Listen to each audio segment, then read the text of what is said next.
You're either running away from something or you're running towards something. Tony Robbins has this saying where he says there's either pull motivation or push motivation. And I think you have to be able to balance between the two. People who are highly ambitious but also grew up in a very unstable environment, I feel like they're all like push, they're all drive, they are all just grind and run and run. And to counter that, you have to have the pull, which is like the purpose, not just the I hate that, so I'm running away from it, but I love what I'm becoming, so I'm also pulled towards it. And I say this because at times in life when things get better, if you don't have the purpose, if you don't have the pull, you will keep self sabotaging yourself to get back to that state. Even though you say you want things to get better, or you want to be in a more stable environment, or you want things better for your kids, or you want things better.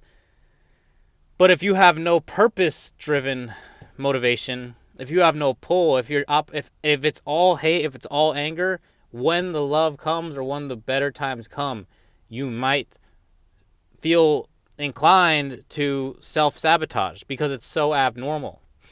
This is why you have to, it's the yin and the yang of it. You have to you have to have the both.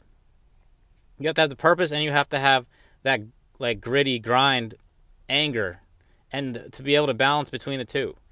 Because I've noticed even in myself at times where things get better, I'll feel like confused, or I'll feel a sense of like fear but then good, and I'm like, what is this? And I think it is that you get scared that if things get easier, you'll lose your edge. But you have to think to yourself like, no, I'm not just doing this for me. I'm not just doing this out of spite and anger. I'm doing this because it also is purposeful.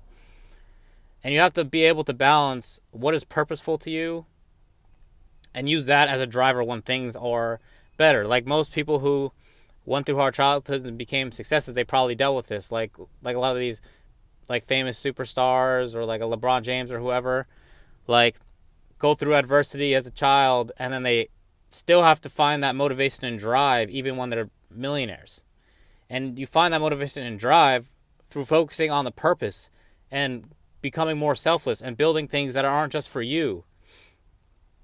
So I say this so that way, if that time does come and you see yourself starting to self-sabotage or it's subconscious, remind yourself you're not doing this just out of spite. You're doing this because this has a deep purpose and it's for the betterment of everyone, not just you.